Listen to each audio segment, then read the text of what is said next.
നിങ്ങൾ third party കാരണം നിങ്ങൾ സ്നേഹിച്ച വ്യക്തി നിങ്ങളിൽ നിന്ന് അകന്നു പോയിക്കൊണ്ടിരിക്കുകയാണോ? ഒരുപക്ഷെ നിങ്ങൾക്ക് ചിലപ്പോൾ മനസ്സിലാവില്ല അത് തേർഡ് പാർട്ടി കാരണമാണ് അകന്നു പോകുന്നത് എന്ന്. സ്നേഹിച്ച് ഒരുപാട് സ്നേഹം തന്നിരുന്ന വ്യക്തി ഇപ്പോൾ കുറച്ചായിട്ട് പതുക്കെ പതുക്കെ അകന്നു പോകുന്നതായിട്ട് നിങ്ങൾക്ക് ഫീൽ ചെയ്യുന്നുണ്ടോ? അങ്ങനെ ഉണ്ടെങ്കിൽ ആ വ്യക്തിയെ തീർച്ചയായിട്ടും നമുക്ക് തിരിച്ചു കൊണ്ടുവരാൻ പറ്റും. അതിന് ഇതിൻ്റെ അവസാനം കാണുന്ന വാട്സാപ്പ് നമ്പറിൽ നിങ്ങൾക്ക് മെസ്സേജ് ചെയ്യാം. എന്നിട്ട് അത് എന്താണ് കാരണം, എന്തുകൊണ്ടാണ് ആ വ്യക്തി തിരിച്ചു നിങ്ങളിൽ നിന്ന് അകന്നു പോകാൻ കാരണം, അത് തേർഡ് പാർട്ടി തന്നെ ആണോ എന്നുള്ള കാര്യങ്ങളൊക്കെ വ്യക്തമാക്കി മനസ്സിലാക്കി അതിന് വേണ്ട കാര്യങ്ങൾ കൃത്യമായി നിങ്ങൾ ചെയ്താൽ അതേപോലെ തന്നെ ആ വ്യക്തി നിങ്ങളിലേക്ക് തിരിച്ചു വരികയും ചെയ്യും. ഏത് തേർഡ് പാർട്ടിയാണോ നിങ്ങൾക്ക് ബുദ്ധിമുട്ടുണ്ടാക്കുന്നത്, അതല്ലെങ്കിൽ എന്ത് കാരണമാണോ നിങ്ങളുടെ ഈ സ്നേഹത്തെ തമ്മിൽ അകറ്റുന്നത്, ആ കാരണം നമുക്ക് ഇല്ലാതാക്കാനും പറ്റും. അങ്ങനെ നിങ്ങൾ ചെയ്താൽ മാത്രമേ ഒരുപാട് സ്നേഹിച്ചിരുന്ന വ്യക്തികൾ പെട്ടെന്ന് അകന്നു പോകുമ്പോഴുള്ള ബുദ്ധിമുട്ടിൽ നിന്ന് നിങ്ങൾക്ക് മാറാൻ പറ്റൂ.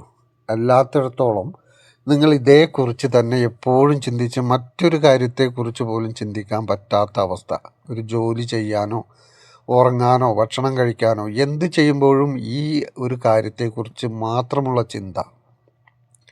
ചില ആളുകൾക്ക് ഇനി ജീവിക്കണോ എന്ന് പോലും തോന്നിപ്പോവും. എന്തിനാണ് ഇനി ജീവിക്കുന്നത്, എന്നെ ഇത്രയും സ്നേഹം തന്ന് പെട്ടെന്ന് ഇങ്ങനെ ഒഴിഞ്ഞു പോകാൻ ഞാൻ എന്ത് തെറ്റ് ചെയ്തു, എൻ്റെ ഭാഗത്ത് നിന്ന് എന്ത് തെറ്റുണ്ടായി, ഇനി അഥവാ എന്തെങ്കിലും തെറ്റ് സംഭവിച്ചാൽ തന്നെ അതൊക്കെ ക്ഷമിക്കാൻ കഴിയുന്ന ഒരു ചെറിയ തെറ്റുകളല്ലേ എന്ന് പോലും ചിന്തിച്ച് വിഷമിച്ചിരിക്കുന്ന ഒരവസ്ഥയിലായിരിക്കും ജീവിതം മുന്നോട്ട് പോകുന്നത്. അപ്പോൾ അങ്ങനെ പോകുമ്പോൾ നിങ്ങളുടെ ജീവിതം പടിപടിയായി താഴോട്ട് പോവുക എന്നല്ലാതെ ഒരിക്കലും അത് വിചാരിച്ച രീതിയിൽ നല്ല പോലെ പോവില്ല. അപ്പോൾ നിങ്ങൾക്ക് ആ ജീവിതം നല്ല രീതിയിൽ മുന്നോട്ട് കൊണ്ടുപോകണം എന്നുണ്ടെങ്കിൽ തീർച്ചയായിട്ടും ആ വ്യക്തിയെ നിങ്ങൾ തിരികെ കൊണ്ടുവരിക തന്നെ വേണം. അല്ലാത്തിടത്തോളം കാലം നിങ്ങൾക്ക് മനസ്സിന് ഒരിക്കലും ഒരു സമാധാനം കിട്ടില്ല. ചില ആളുകളൊക്കെ മാനസികമായി തകർന്നു പോകും.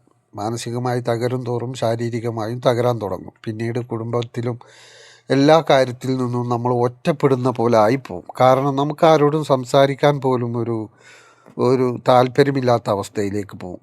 ഒറ്റയ്ക്കിരിക്കാനൊക്കെ തോന്നും. അപ്പം അങ്ങനെയുള്ള അവസ്ഥയിൽ നിന്നൊക്കെ മാറി ആ വ്യക്തിയെ തിരിച്ചു കൊണ്ടുവന്ന് നിങ്ങൾ ചെയ്യുന്ന ജോലിയിലായാലും എന്തിലായാലും ഒരു സമാധാനത്തോടും സന്തോഷത്തോടും കൂടി നിങ്ങൾക്കതൊക്കെ പ്രവർത്തിക്കണമെങ്കിൽ ആ വ്യക്തിയെ നമ്മൾ തിരിച്ചു കൊണ്ടുവന്നേ പറ്റൂ. അപ്പോൾ അതിന് തടസ്സമായി നിൽക്കുന്ന ഏത് വ്യക്തിയാണെങ്കിലും അതല്ലെങ്കിൽ എന്ത് കാരണങ്ങളാണെങ്കിലും അതിനെ ഇല്ലാതാക്കുക എന്നുള്ളതാണ് അതിനുള്ളൊരു പോംവഴി. അതിന് കഴിയും. നിങ്ങൾക്ക് ഈ നമ്പറിൽ വാട്സപ്പ് ചെയ്ത് കഴിഞ്ഞാൽ അതിന് എന്താണ് ചെയ്യേണ്ടതെന്ന് മനസ്സിലാക്കാൻ പറ്റും.